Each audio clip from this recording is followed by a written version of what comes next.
Okay folks, buckle up, we're about to dive into a hypothetical scenario so wild, so outlandish, it might just make you spit out your coffee. What if, and I can't stress enough how big of an if this is, Donald J. Trump, the former reality TV star turned leader of the free world, turned his attention to one of the most complex and contested pieces of land on this planet, the Gaza Strip. Yeah, you heard that right. Now I know what you're thinking. This is about as likely as me winning an Olympic gold medal in synchronized swimming. But hey, stranger things have happened, right? Remember that time a Cheeto became president? Okay, bad example. But the point is, sometimes it's fun, and maybe a little terrifying to imagine the what-ifs. So, let's indulge our curiosity for a moment and picture this. Donald Trump, with his signature swagger and penchant for deal-making, decides he's just the man to solve the seemingly intractable Israeli-Palestinian conflict.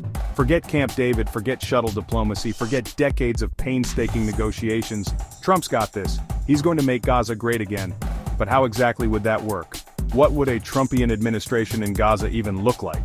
And what would it mean for the Palestinians, the Israelis, and the wider Middle East? Let's dive in, shall we?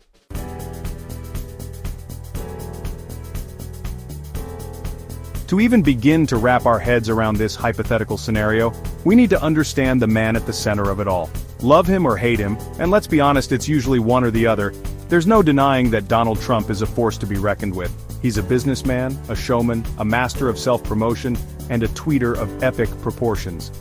He's also known for his unconventional approach to politics, his disdain for diplomacy, and his unwavering belief in his own abilities. So how would these qualities translate to governing a place like Gaza?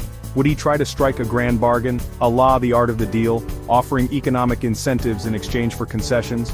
Would he build a wall, this time around the Gaza Strip, and make Hamas pay for it?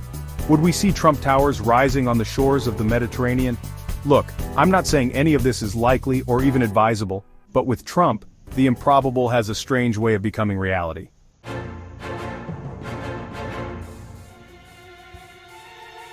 Of course, a Trump takeover of Gaza wouldn't happen in a vacuum. The international community, or at least those who pay attention to that sort of thing, would have a thing or two to say about it. The reaction would likely be a mixed bag of astonishment, amusement, and outright alarm. World leaders already used to Trump's unpredictable nature would be scrambling to figure out what his endgame was. The United Nations would probably convene an emergency meeting, only to dissolve into chaos as diplomats tried to out-talk each other. The internet, well, the internet would break. Again, memes would be created, tweets would be fired, and everyone from your Aunt Carol to that guy you went to high school with who now lives in his mom's basement would have an opinion.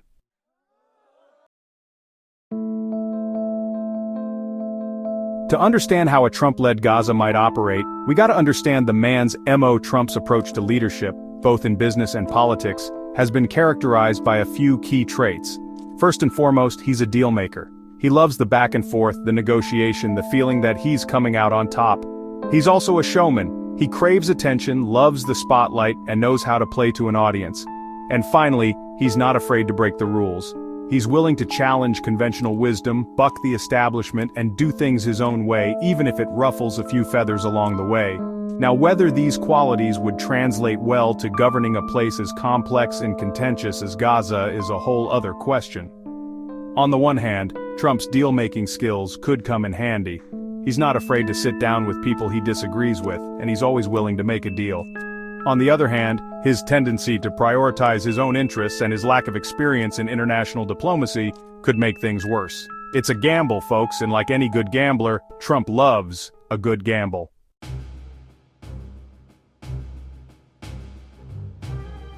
Section 2, Walls, Tariffs, and Tweets, the Trump Playbook. So what specific policies might Trump implement if he were calling the shots in Gaza? Well, if his past behavior is anything to go by, we can expect a few things. First, get ready for some walls. Trump loves walls. He built one on the US-Mexico border, remember? And he's talked about building one around Israel too. So, it's not a stretch to imagine him trying to further fortify the Gaza Strip, potentially cutting it off even more from Israel and the outside world. Second, expect some unorthodox economic policies. Trump's a big believer in tariffs and protectionism. He might try to boost Gaza's economy by imposing tariffs on goods coming in from Israel, or by trying to attract foreign investment with promises of tax breaks and deregulation. And finally, brace yourselves for a whole lot of tweeting. Trump loves to communicate directly with the people. And what better way to do that than through Twitter? Get ready for a daily barrage of Trumpian pronouncements on everything from the peace process to the price of falafel. It'll be a wild ride, folks.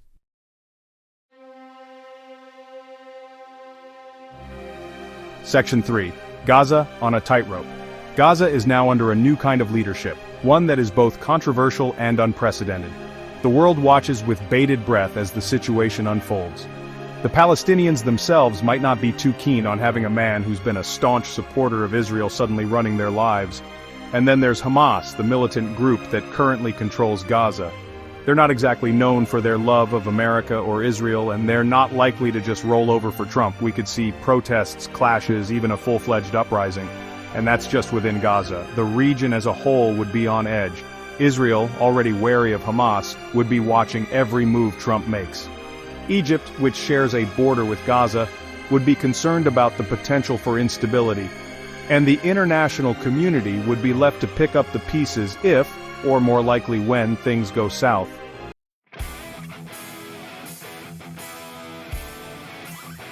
Section 4. Hamas, friend or foe? Here's the million-dollar question. What would Trump do about Hamas?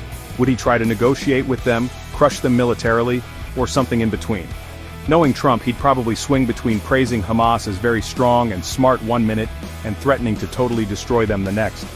He might even try to strike a deal with them, offering to lift sanctions and recognize their government in exchange for renouncing violence and recognizing Israel. Of course, given Hamas's ideology and history, such a deal would be incredibly difficult to achieve. It would require a major shift in thinking on both sides, and a willingness to compromise that neither party has shown much of in the past. More likely, Trump would end up relying on a combination of pressure and incentives to try to contain Hamas. He might increase economic aid to Gaza, hoping to win over the population and undermine Hamas's support. At the same time, he'd likely continue to arm and support Israel, giving them a free hand to crack down on Hamas whenever they deemed it necessary.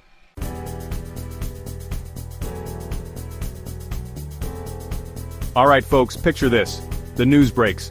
Trump's not just building a hotel in Gaza, he's running the whole shebang. The world's collective jaw hits the floor. The UN Security Council?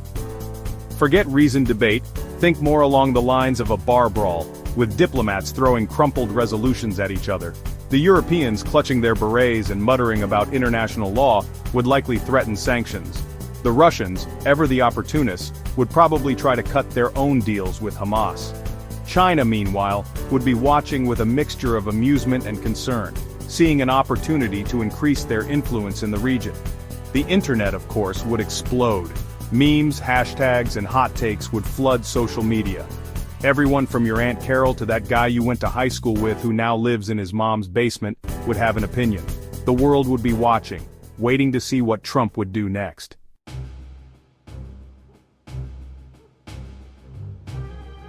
Now let's talk about Gaza's neighbors.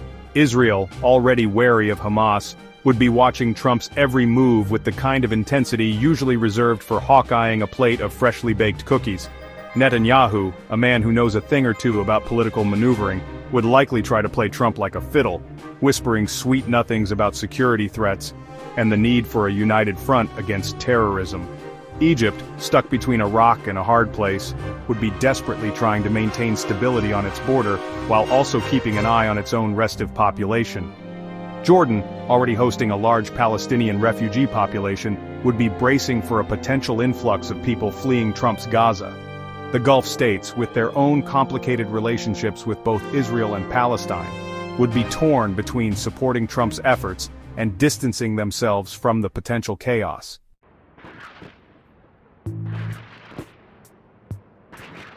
So, what would all this mean for the broader Middle East? Would Trump's involvement bring peace and stability to the region, or would it just throw more fuel on the fire? It's hard to say for sure, but if history is any guide, it's probably the latter. Trump's foreign policy has been characterized by a disdain for diplomacy, a preference for unilateral action, and a tendency to prioritize his own interests above all else. He's alienated allies, cozied up to dictators, and withdrawn from international agreements that have helped maintain global stability. It's hard to imagine him suddenly becoming a champion of multilateralism and a skilled negotiator overnight. More likely, he'd approach the Middle East with the same mix of bluster, bravado, and unpredictability that he's brought to everything else. He'd make promises he couldn't keep, threaten enemies and allies alike, and generally make a mess of things. The result would be a more unstable, more dangerous, and more unpredictable Middle East, and the rest of the world would be left to deal with the fallout. Buckle up, folks, it's gonna be a bumpy ride.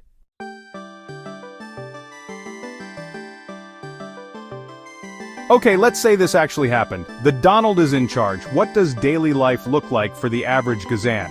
Well, the first thing you might notice is the sheer Trumpiness of it all. Imagine, if you will, strolling down a newly paved street, palm trees imported from Mar-a-Lago swaying gently in the breeze. You look up, and what do you see? That's right, a giant, glittering, gold-plated Trump hotel, complete with a rooftop infinity pool shaped like the Trump logo. Next door, you might find a gleaming new shopping mall, Trump Towers Mall naturally, filled with high-end boutiques selling everything from Ivanka Trump fashion to Trump steaks. Never forget the steaks. And of course, no Trumpian cityscape would be complete without a golf course, a sprawling green oasis in the middle of the desert, where wealthy Gazans and visiting dignitaries can tee off while discussing multi-million-dollar deals.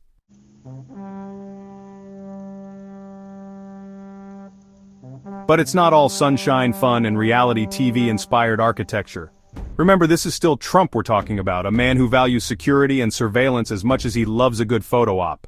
So alongside the glitz and glamour, you'd likely find a heavy security presence. Think drones buzzing overhead, checkpoints on every corner, and facial recognition software scanning the streets for anyone deemed suspicious. Freedom of speech, freedom of the press, forget about it. Trump's not exactly known for his tolerance of dissenting opinions. Criticism of the administration would likely be met with swift and decisive action, perhaps a strongly worded tweet or a visit from some newly empowered Gazan security forces trained in the art of the Trump shakedown.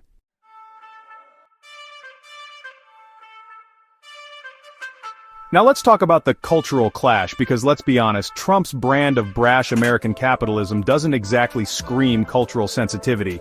Imagine trying to explain the intricacies of the Israeli-Palestinian conflict to a man who once suggested solving the Israeli-Palestinian conflict by making a deal.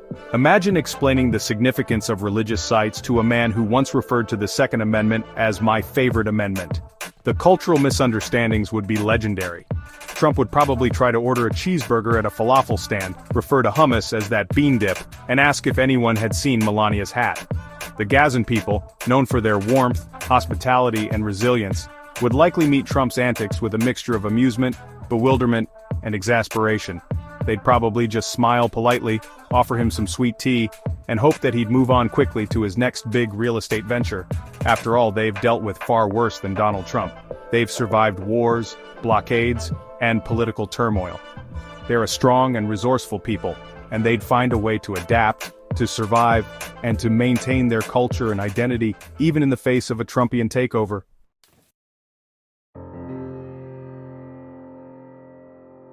So, we've taken a deep dive into this bizarre hypothetical scenario.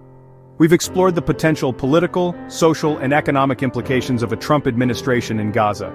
We've imagined towering skyscrapers casting long shadows over refugee camps, the sounds of construction cranes competing with the call to prayer, and Donald Trump, in all his gold-plated glory, holding court over a land and a people he barely understands.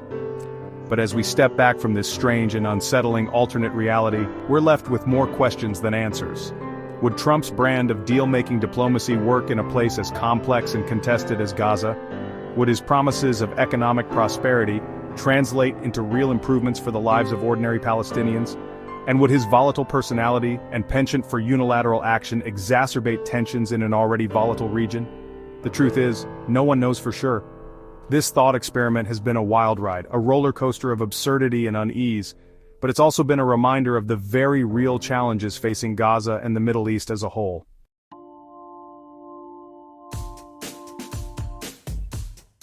The Israeli-Palestinian conflict is a Gordian knot of history, politics, and identity, a conflict that has defied easy solutions for decades. And while Donald Trump's hypothetical involvement might make for entertaining speculation, it's important to remember that real lives are at stake. The people of Gaza deserve more than to be pawns in a geopolitical game, more than to be subjects of a thought experiment. They deserve a future free from violence, poverty, and oppression. They deserve the opportunity to build their own future, to determine their own destiny, without the interference of outside powers, whether they come bearing promises of peace or threats of destruction. As we log off from this journey into the absurd, let's not forget the very real human cost of the ongoing conflict. Let's remember the people of Gaza, their resilience, their humanity, and their unwavering hope for a better future. Please like, share, and subscribe to our channel for more content.